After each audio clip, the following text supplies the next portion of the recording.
ela foi operada a segunda vez, não acharam nada, que nós chamamos de laparotomia branca, né?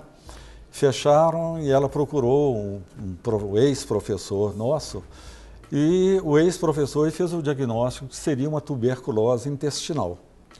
E foi dado a ela um comprimido para tratar a tuberculose. E ela morreu por causa desse um comprimido. Que ela desenvolveu uma alergia que nós chamamos de Steven Johnson, onde a pele do corpo dela soltou. Então ela ia para o CTI e no CTI ela acabou falecendo. Então, um comprimido que a gente vê que as pessoas normalmente tuberculosas tomam, né, 4, 5 por dia e não tem problema, e foi a causa da morte dela. Então, a gente fala que a automedicação ela pode ser extremamente grave, porque às vezes um simples comprimido pode levar a pessoa ao óbito. E a combinação de alguns medicamentos que são comuns, às vezes a mãe faz, vai medicar o filho e acaba misturando alguns remédios que não podem ser combinados. Quais os principais medicamentos que não podem ser combinados, que pode ser perigoso para a pessoa? Olha, normalmente é muito difícil um que possa ser combinado e que possa levar algum prejuízo para a pessoa. O que a gente tem na realidade é que algumas combinações de remédio, elas podem fazer com um dos remédios perca o seu efeito. Por exemplo, assim, se você está tomando um antiácido e vai tomar um antibiótico, às vezes o antibiótico, para ser absorvido, ele precisa da acidez gástrica. Quando você tira a acidez, ele não é absorvido, então você não vai ter o benefício daquela medicação. Uma coisa que você comentou, o problema da propaganda de remédios, que é muito comum, né, na nossa mídia, o engraçado é o seguinte, fala, olha, se não melhorar, procure o médico. Você entende? Então, deveria ser o inverso. Faz o contrário, né? Justamente incita a população a ter, né, uma cultura completamente errônea. Né? Tem até uma pergunta, tem até um ouvinte, não, telespectador, nós estamos na rádio, nós estamos na televisão, um telespectador, que é a Hélida de Cássia. É isso, Hélida? Isso. Tudo bem com você? Tudo bem. Então o doutor é todo ouvidos para ouvir a sua pergunta? Isso. Eu queria saber, eu tenho um tio que ele teve hanseníase e ele já fez o tratamento dessa doença há 7 anos. E ele, assim, ele tá com dores persistentes no corpo todo. Se encostar no corpo dele, dói. E ele já foi ao médico, fez exames, ele fala que os médicos falam que ele não tem nada. Então ele é uma pessoa que teve hanseníase Isso. faz 7 anos. Isso. E fez o tratamento, mas ainda continua com muitas dores e não pode encostar no corpo dele que ainda sente muitas dores. É isso, Hélida? Isso. E pelos exames diz que não tem nada. Eu sei que é uma consulta aqui de graça, mas o doutor vai tentar te responder aqui. Tá, tudo bem então, obrigada. Obrigado, Hélida. Nada. Hélida, na realidade, a hanseníase, ela se caracteriza, né, por uma doença que destrói os nervos periféricos e a pessoa não sente dor. Se ela está sentindo dor, ela tem alguma outra coisa que teria que ser diagnosticada. Às vezes as pessoas falam, isso pode ser dor emocional, dor psicológica. E para nós, que trabalhamos com clínica de dor, não existe o que nós chamamos de dor psicológica. Toda dor é uma dor. Agora, essa dor, às vezes, tem um substrato, né, que a gente vê quando você queima, quando você quebra um braço, quando você tem uma contusão. Mas, às vezes, algumas dores estão relacionadas com processos inflamatórios do sistema nervoso central, que seria uma neurite, que seria uma alteração, inclusive, de hormônios que levam à alteração da percepção de qualquer sensibilidade no corpo, que é aquilo que a gente vê, que é como se fosse um tato, um contato, sim, aquilo passa a ser doloroso.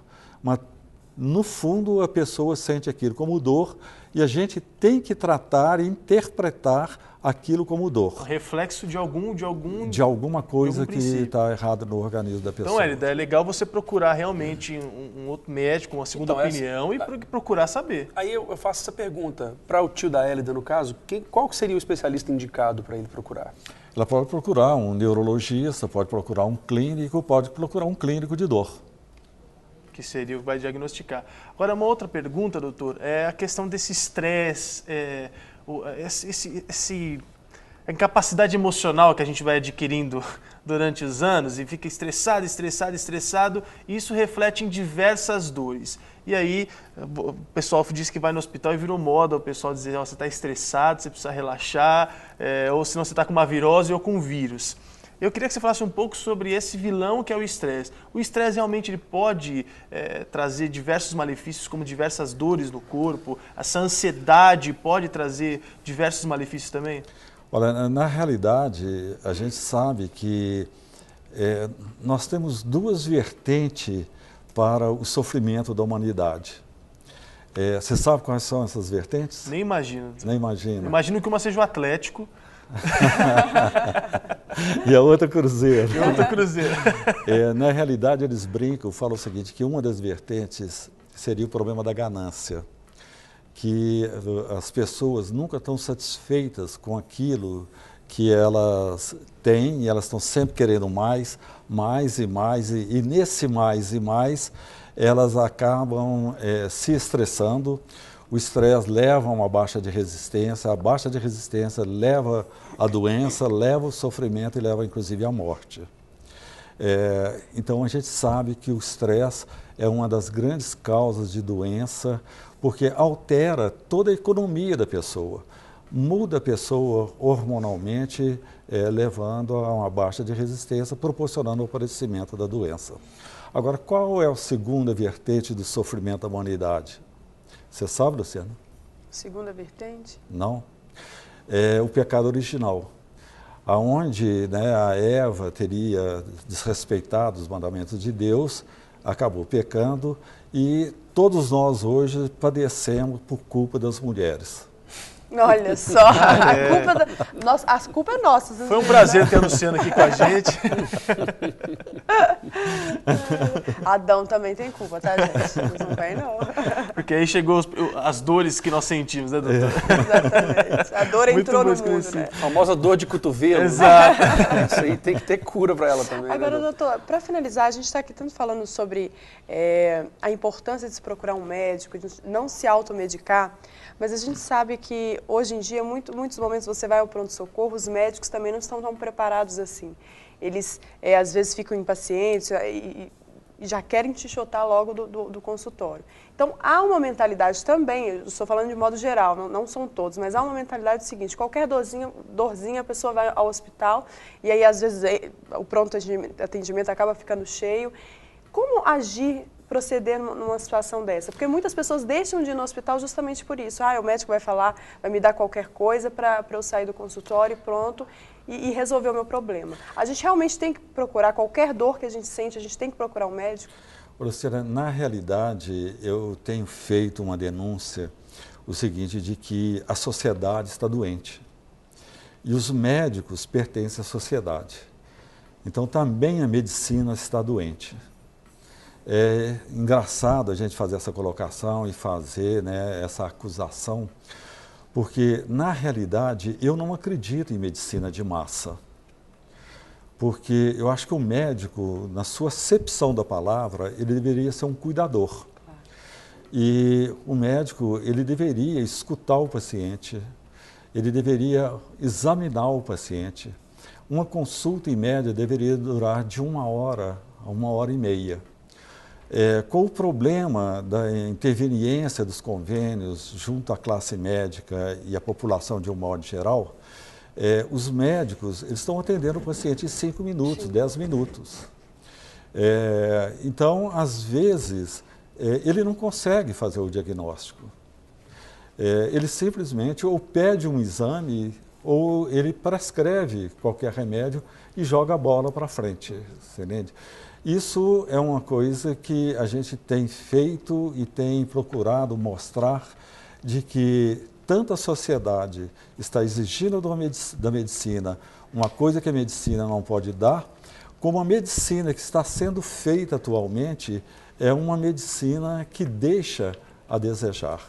Então, fica a denúncia de que tanto a sociedade quanto a medicina, no momento atual, estão doentes. Sim. Isso é muito sério, né, doutor? A gente sempre fala sobre esses assuntos aqui no Instituto um pouco. A gente sempre traz profissionais, inclusive ligados à saúde, que estão assim, principalmente enfermeiros, que estão assim à beira do estresse agudo, crônico, em função do excesso de trabalho, quer fazer um serviço de qualidade, mas às vezes a demanda é muito maior do que ele pode atender.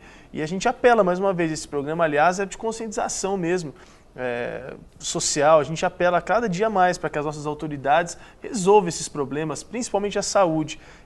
Eu amo futebol, acho assim gostoso demais assistir uma partida de futebol, mas me impressiona a rapidez que as coisas evoluem em função de uma bola e 22 jogadores, e às vezes os hospitais estão largados, as pessoas à beira da morte em pronto-socorros, a porta de pronto-socorro. Já vi, a gente vai fazer visita com um pastor, a gente vai fazer visita à noite, é a coisa mais triste do mundo. Você vê pessoas dormindo literalmente para ser atendido.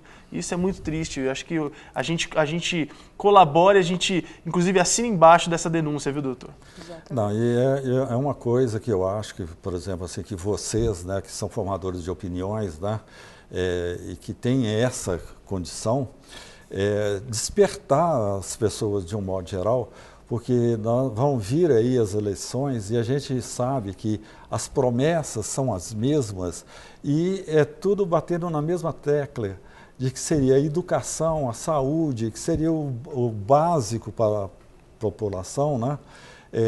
Passa as eleições, você não vê ninguém fazendo a menor atitude, tomando a menor condição para poder melhorar tanto a saúde quanto a educação.